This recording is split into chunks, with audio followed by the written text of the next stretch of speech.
مال کے بارے میں 3 درجے تو بہتر ہیں، 3 درجے بوڑے ہیں کہ مال میں کیا ہو کہ مال آیا ہے تو انصاف سے رہو، جس کا حق ہے اس کا حق دو، جس کا حق ہے اس کا حق پہچانو، انصاف یہ فرض ہے، کیونکہ انصاف کے بغیر حق ادا نہیں کرے گا۔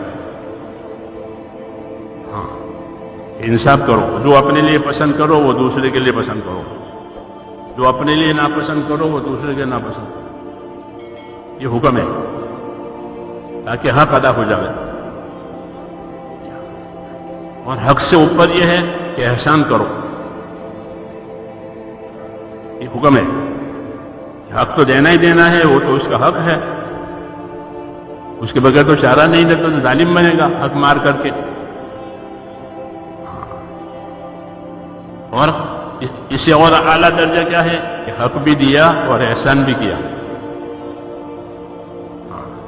مولانا الیاس صاحب رحمۃ اللہ علیہ جب یہ موٹر گاڑیاں وغیرہ نہیں تھی نظام الدین میں، عام طور پر ٹانگے یعنی گھوڑا گاڑی ہوتی تھی، اسی سے جاتے آتے تھے، تو یہ گھوڑا گاڑی والا مقرر تھا، وہ آتا تھا لے جاتا تھا، اس کی مزدوری مقرر تھی، 12 آنے 16 آنے کا روپیہ بنتا تھا انگریزوں کے زمانے میں، تو اس کو 12 آنے اس کی 12 آنے مزدوری طے ہو جاتی تھی۔ مولانا اس کو پورا روپیہ دیتے تھے کہ بھائی 12 آنے تو تیرا حق ہے میرے اوپر، اور یہ 4 آنے میری طرف سے ہدیہ قبول کرو، یہ احسان۔ سمجھ نہیں بات؟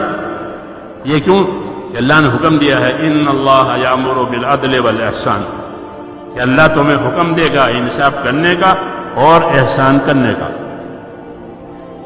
اس پر عمل ہے۔ 12 آنے تو اس کا حق ہے، اور 4 آنے ہماری طرف سے احسان اپنے بھائی کے ساتھ۔ سمجھ میں آئی بات؟ یہ سبق قرآن نے دیا ہے مسلمانوں کو کہ کیا کرو گے کہ انصاف کرو، احسان کرو۔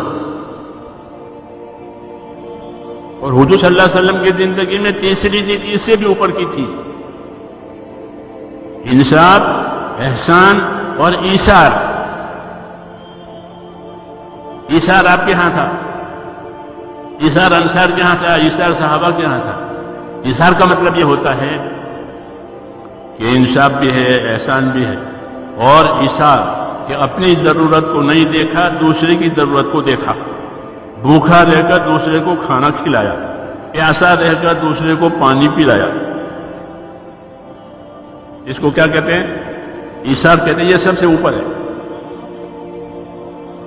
رسول صلی اللہ علیہ وسلم کے گھروں میں ایثار ہوتا تھا۔ آپ کے گھر میں کبھی کوئی مہمان آ گیا تو گھر والوں سے پوچھتے بھی کچھ ہے کہ نہیں، پانی ہے گھر میں پینے کے لیے اور کچھ نہیں، تو گھر میں کچھ نہیں ہے کیوں ہوتا تھا؟ حضور صلی اللہ علیہ وسلم غریب آدمی تھے، حضور صلی اللہ علیہ وسلم غریب آدمی تھے، اس لیے گھر میں کچھ نہیں ہے۔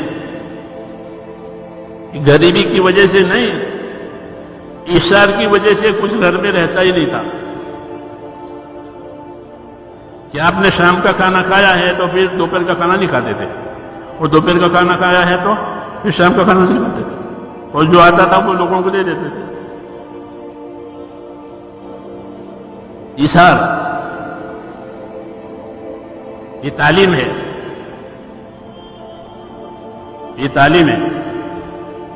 انصاف کرو، احسان کرو، ایثار کرو، کیونکہ مال دیا ہے، طاقت دی ہے۔ اکرام مسلم میں یہ سب چیزیں ہیں۔ ہماری تبلیغ پورے دین کی ہے، یہ دعوت پورے دین کی ہے، خالی چلوں کی نہیں ہے، سال نکلنے کی نہیں ہے، پورے دین کی ہے۔ یہ محنت کر کے اپنے اندر ایسی صلاحیت پیدا کی جائے کہ ہمارے اندر پورے دین پر چلنے کی طاقت آ گئی، پھر پوچھ کر معلوم کر کے عمل کرو، جاننے والوں سے پوچھو، علم والوں سے پوچھو۔ تو یہ 3 چیزیں ہیں حقوق کی ادائیگی میں۔ مال میں حسد پیدا ہوتا ہے، اس پر میں کہہ رہا تھا، یہ انصاف، احسان، ایثار، یہ ہے نبوت میں، نبی یہ سکھائے گا، انصاف کرو، احسان کرو، اور خدا توفیق دے تو ایثار بھی کرو، کیونکہ ایثار کے لیے تو بڑی ہمت چاہیے کہ بھوکا رہے گا کھانا کھلاوے.